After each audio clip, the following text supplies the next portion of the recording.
Hi. It's an 11th hour moment because I've been promising an update. So a lot's been happening. Anger is one. And I've just been having these dreams. You know, yesterday was the retrograde, the meeting of the moon and Saturn. And I had a dream last night of my dad who met this young boy, and he handed him his long blonde hair. And I know that when he was young, he used to have these blonde locks. And the boy that was in the dream, he had these really nice, stunning blue eyes. My dad has blue eyes. And I realised that it was the form of Samson and the hair. That Samson had this strength, and it was his hair that gave him this supernatural power, and God asked him to keep that hair. And he got betrayed and then lost his eyes in the midst of having his head shaved. Haven't got it in the complete order, but you'll get the gist. Because there's so much to say.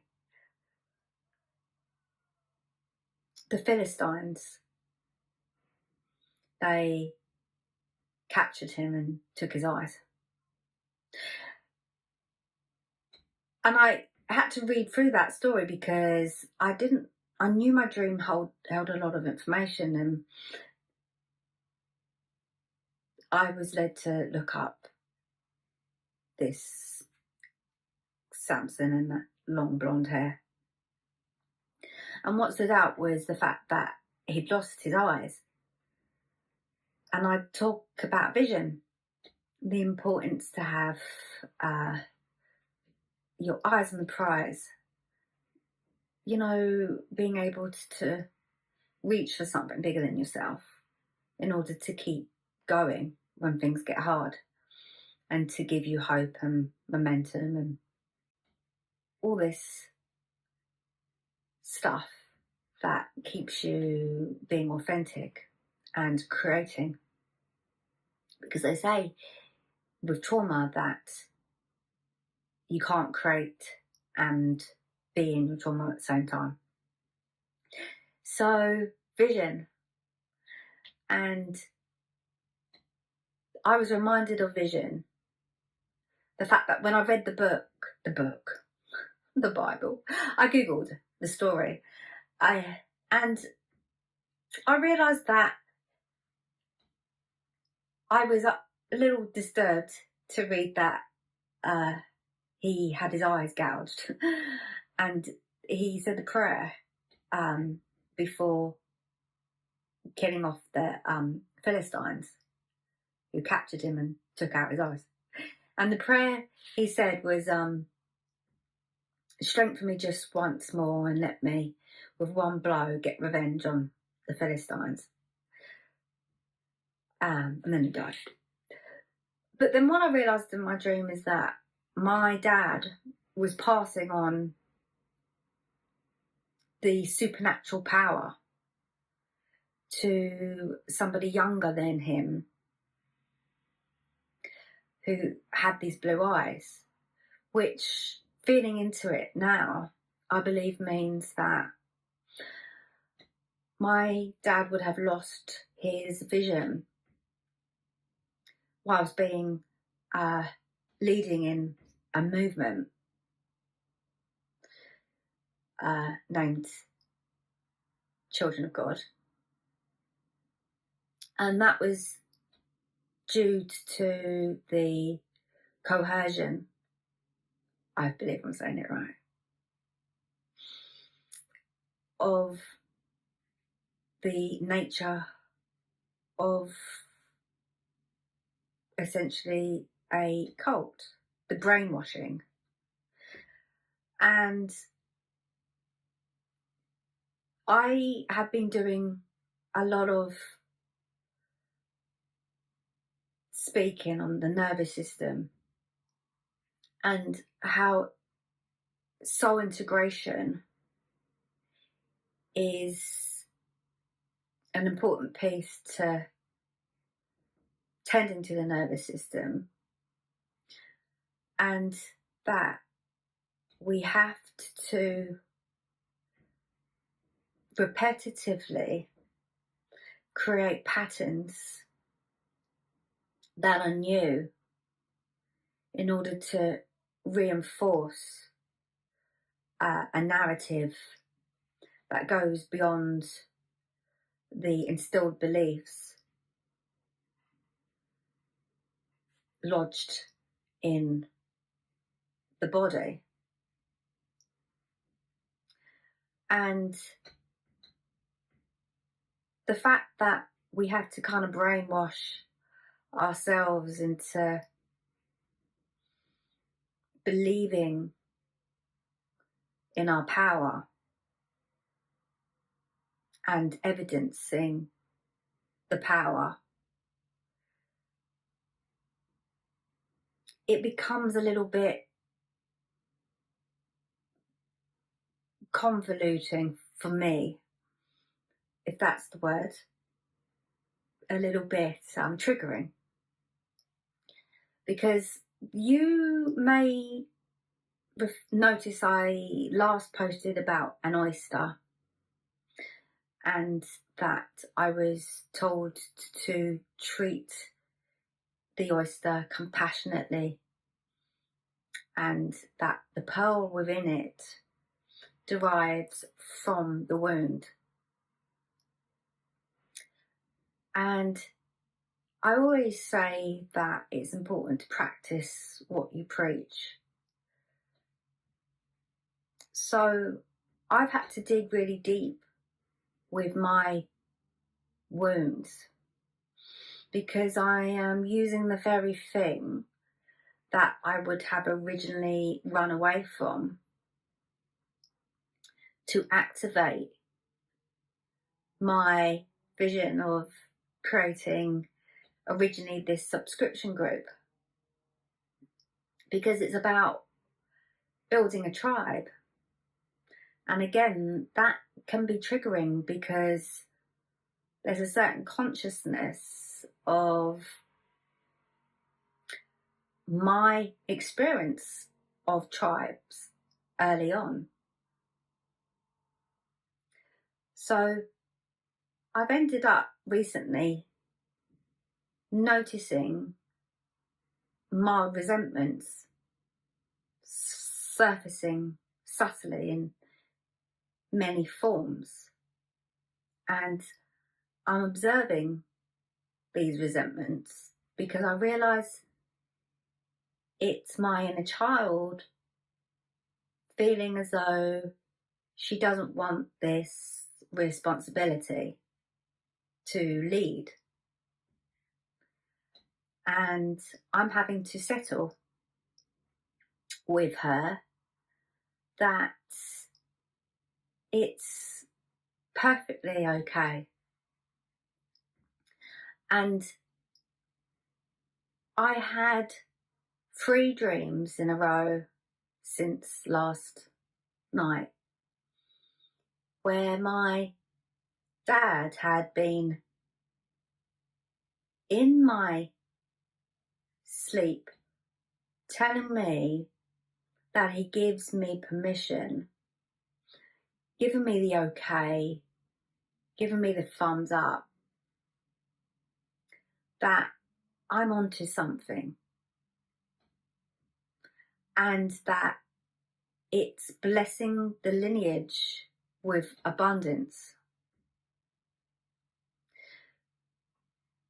So it's entered my consciousness 3 times to date.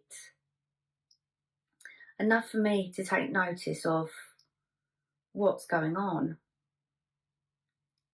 And I realise this is the second vulnerable video that I'm sharing, and it's because I guess this is how it's meant to be.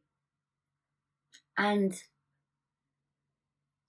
I've had so many, I'm going to say downloads. I always say downloads.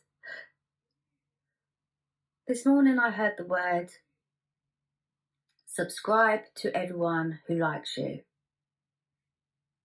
And yeah, that was definitely a voice outside of myself.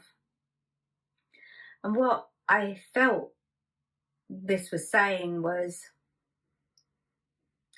I've been very busy trying to secure my safety, my income, on the easy way, the counselling way, the accredited psychotherapist who has a label. And I've been searching more in those areas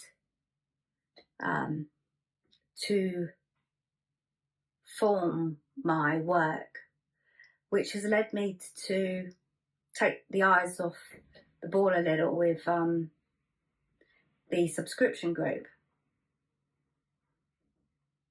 And what the words were telling me was,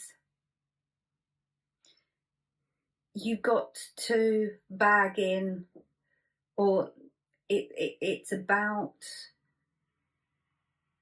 you got to invest in those people who believe in you, who have already subscribed to you, and subscribed in the fact that they need me to invest in them more.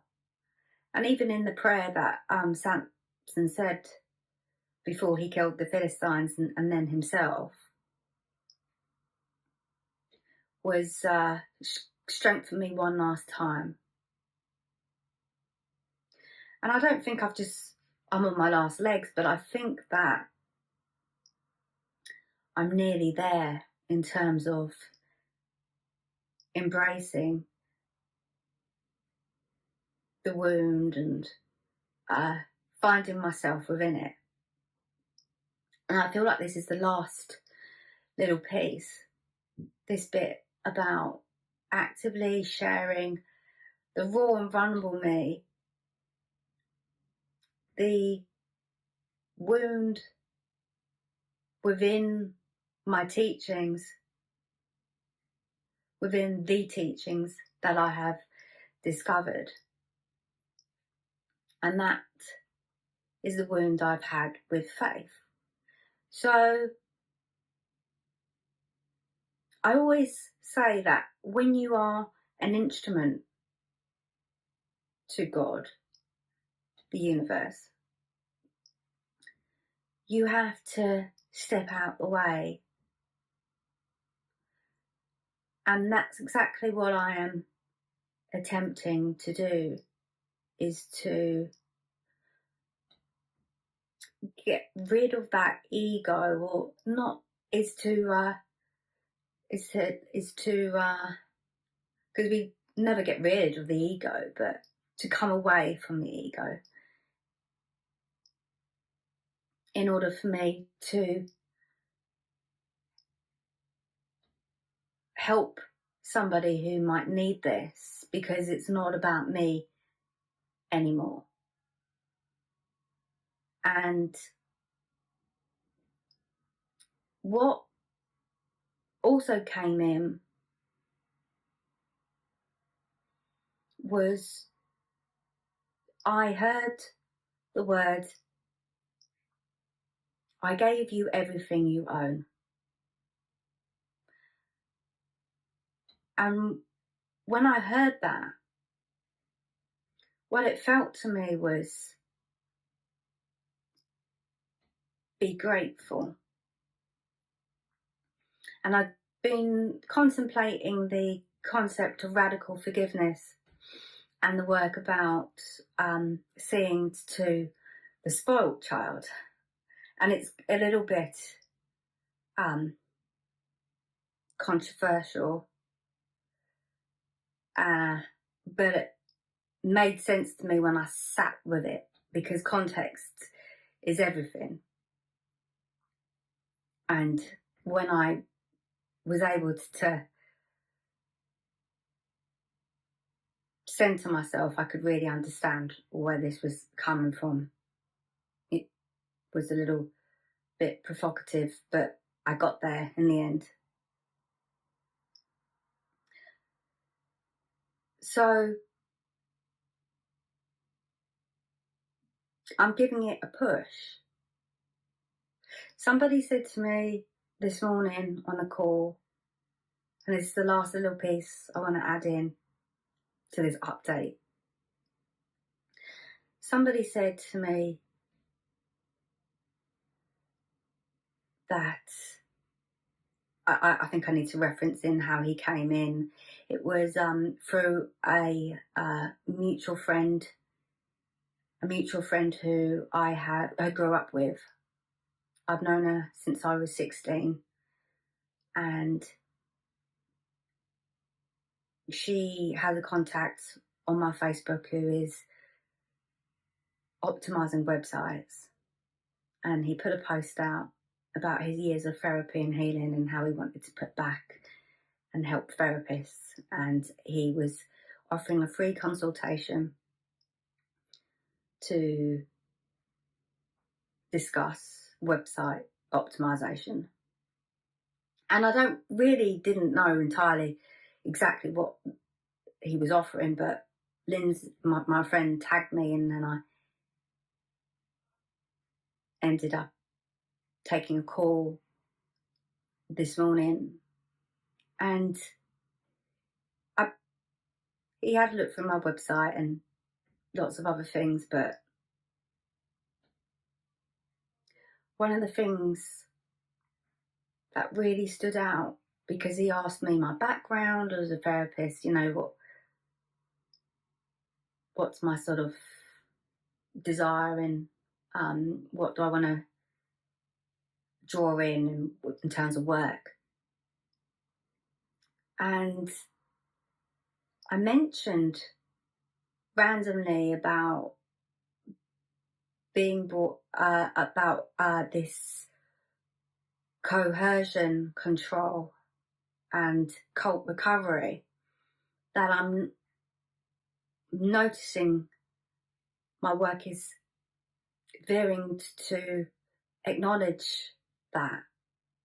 And because I get a lot of referrals for addiction seems to come my way.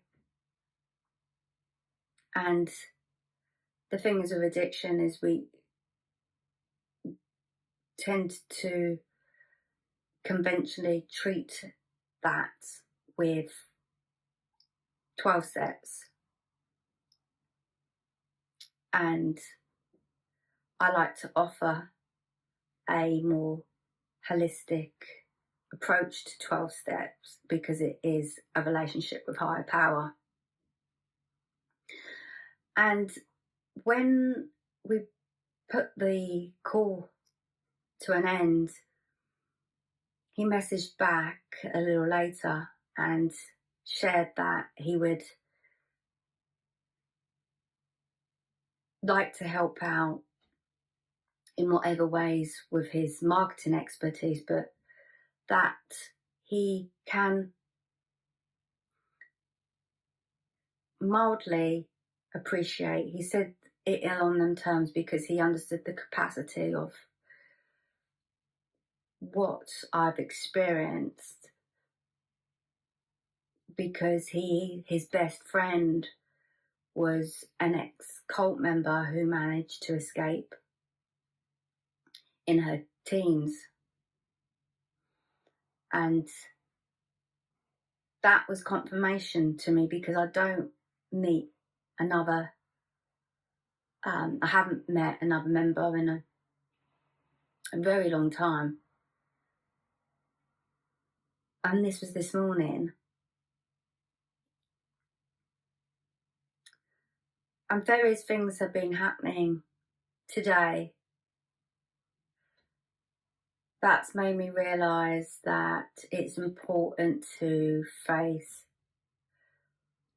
my limiting belief of speaking out and to lock in, because time is ticking and it's important to honour. Goes back to being grateful. I believe gratitude is making the most of your time. So I gave you everything you own, I heard, and I guess that means own it. Own it. And subscribe to everyone who's bought in to me. So that's where I am. I hope this has helped. And I look forward to my ongoing devotion to sharing the gifts I see in this work. And I'm really looking forward to seeing things grow in a direct correlation to how I'm allowing myself to expand. So in you, I see me, and in me, you may see yourself. So thank you for listening and watch this space.